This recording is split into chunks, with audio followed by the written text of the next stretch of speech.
With all that being said, that will do it for our fleet news.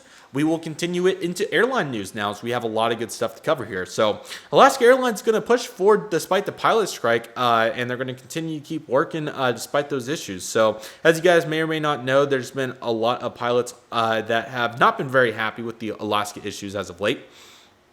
Here was one quote that was put out here.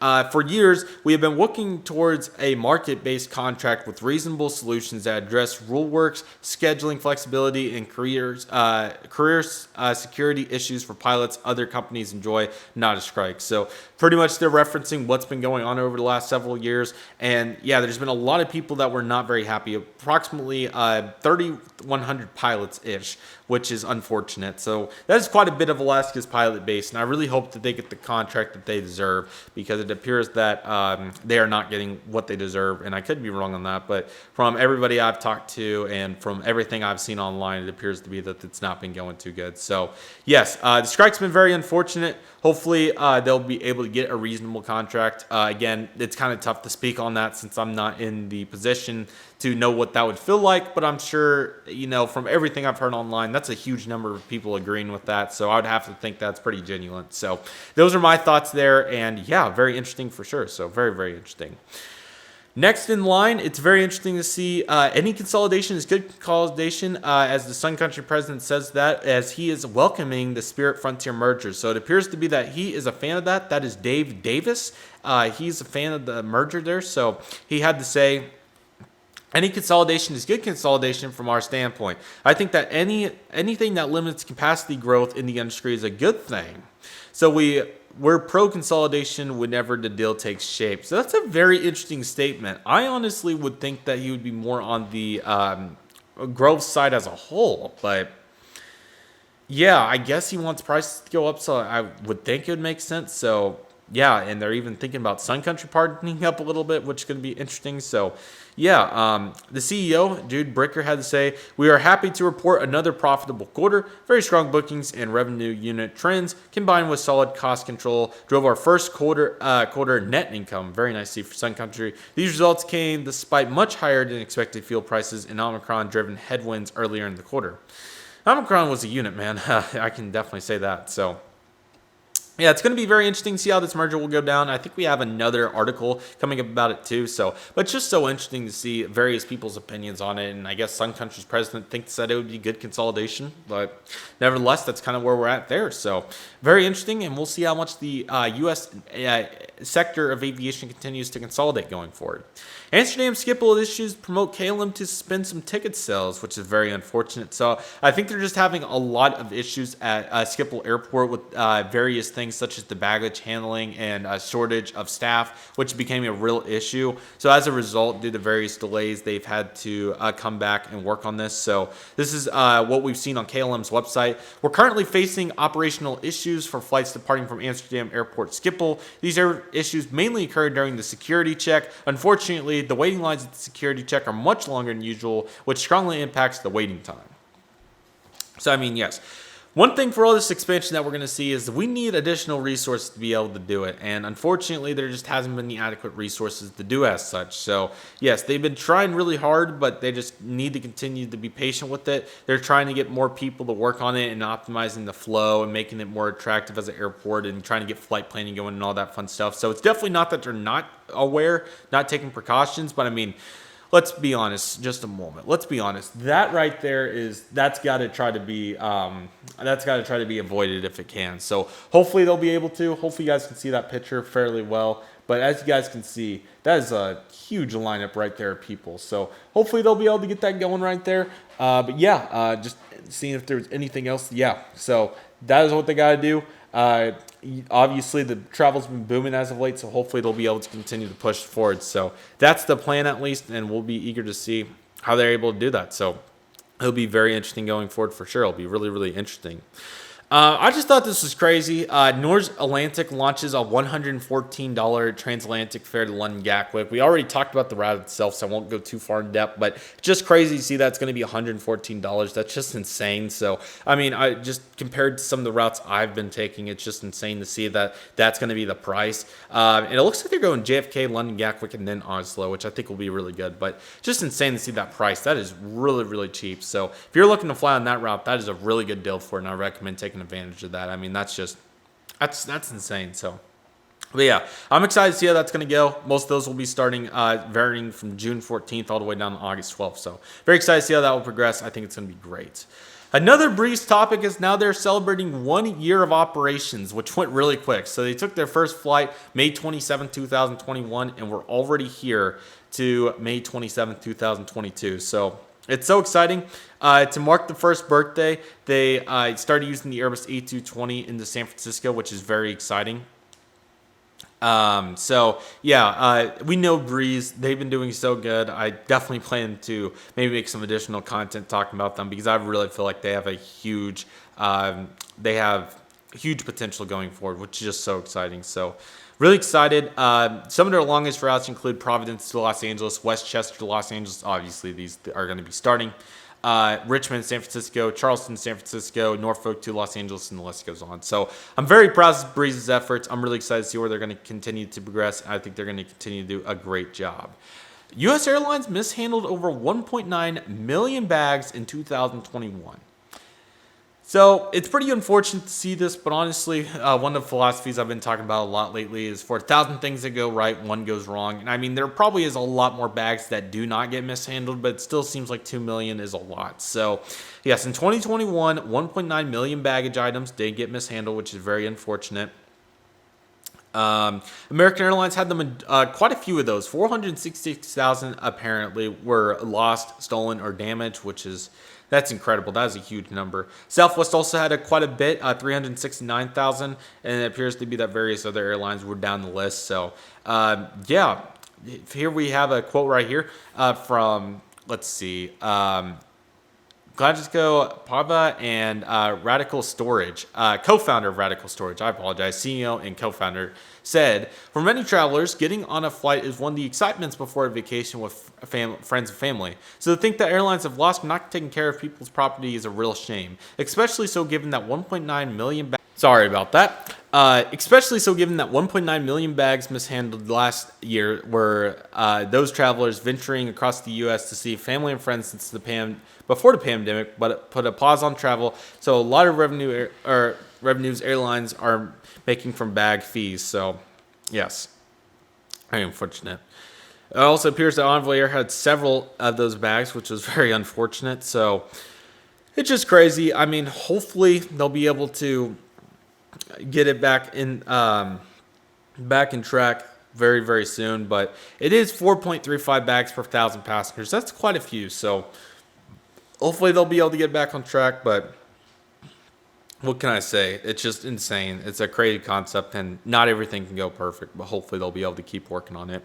Something on the positive side is KLM has launched a new premium economy cabin, which is very exciting. So, yes, they have this going on the Boeing 787 and 777 aircraft of their fleet, which is very cool. So, the product looks really good. Here is a picture of it as I bring it over for you guys to take a look at. As you can tell, it looks pretty nice from the glance. Of course, you have some really good seat cushion right here, pretty good armrest, pretty good tray table, and then you got in-flight entertainment as well. So, that's a pretty good looking product to me. I think it looks really nice. That's going to be launched in July of 2022. I think that's a good looking product. Let me know what you guys think of it. The president had to say about this: we have great expectations for this new premium comfort class based on extensive market research. The class will meet wishes of businesses, passengers, as well as regional leisure travelers, strengthening KLM's standing as a global network carrier offering an appealing and varied range, world business class, premium comfort, and economy class. It also reaffirms our partnership with Delta Airlines, Air France, and Virgin Atlantic on North Atlantic routes,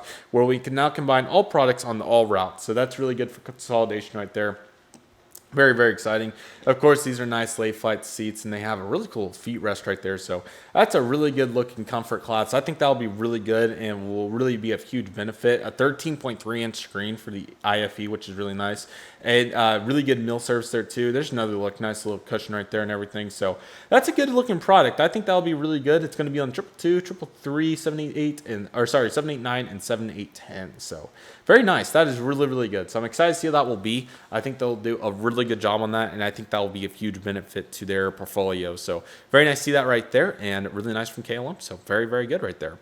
As I get back to the article, the next list up is, oh, my computer had to do that refresh glitch again. I guess it's what it is. Delta is planning to cut hundreds of flights from the schedule as summer approaches, which is really disappointing, or very unfortunate. Not necessarily disappointing, but they can only do what they can do. So it's going to be about 100 flights a day, which is unfortunate, but at least it's going to provide some endurance for their schedule with all the various issues. So that is the plan. As they plan to carry nearly 2.5 passengers for Memorial Day weekend. Oh my goodness. But yeah, it's crazy to see how these various impacts have affected the situation. There was the pilot shortage as well, as we know. It's insane. And yeah, it's very unfortunate to see Delta cutting several routes. I think it's just various ones to say the least, but it's going to be affecting all their hubs. And yeah, hopefully they'll be able to maybe get it back on track soon. But for the moment, what can I say? It's very unfortunate. SpiceJet got fined for 737 MAX training on a faulty simulator. So that's very unfortunate. More 737 MAX issues despite the aircraft flying again. So it appears to be that it was they got fined approximately $13,000 for a faulty simulator. So 90 of the pilots were stopped flying that aircraft because of it. So I'm trying to see what the exact details were here. Here's what was said.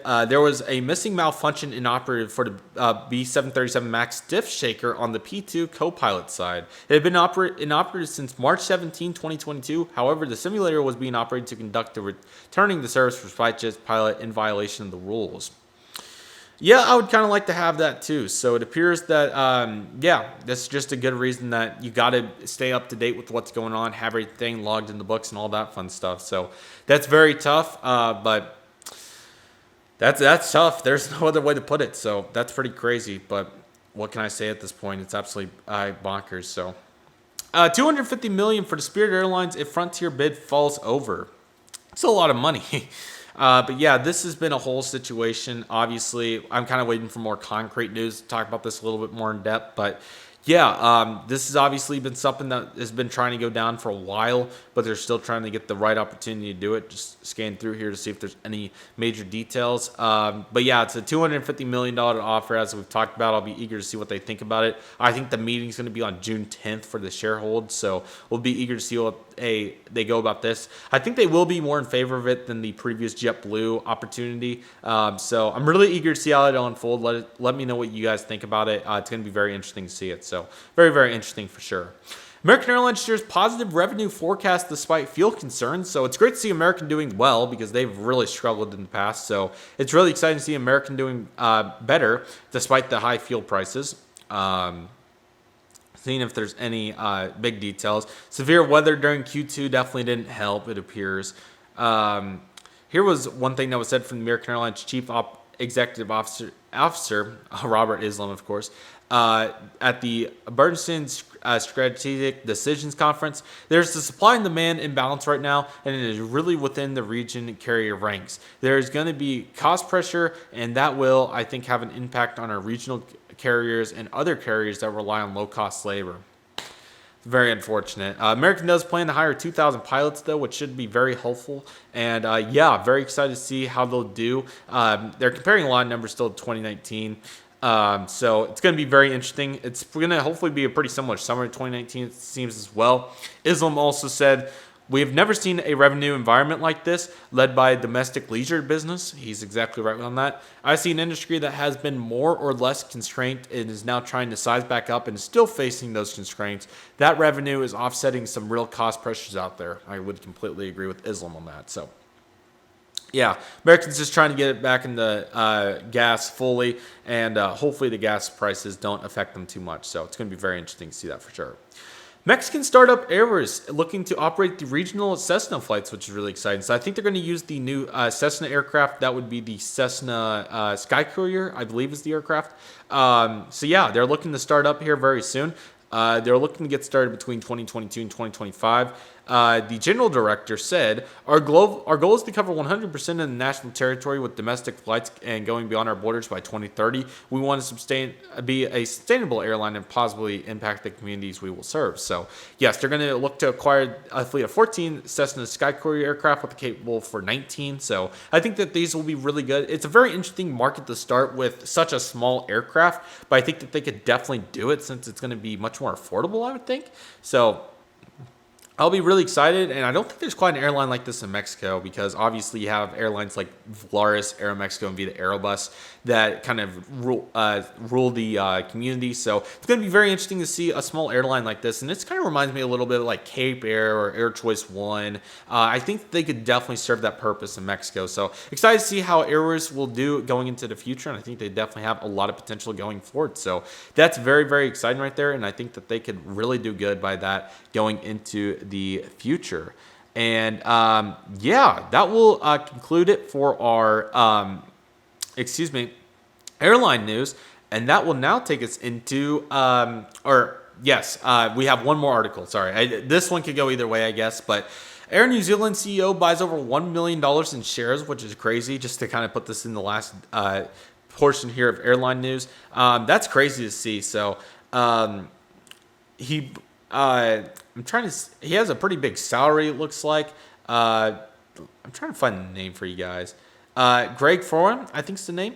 About $1 million in shares. That is crazy. So I'm eager to see how he's going to do with those shares. I didn't even know that he was able to, a CEO could do that, but I guess it's possible. So definitely a very insane market right there. But at this point, it's kind of what we got to expect in the aviation industry in one way or another. Am I right? So that's absolutely crazy and definitely one thing that you can expect on the regular. But now with the conclusion of airline news,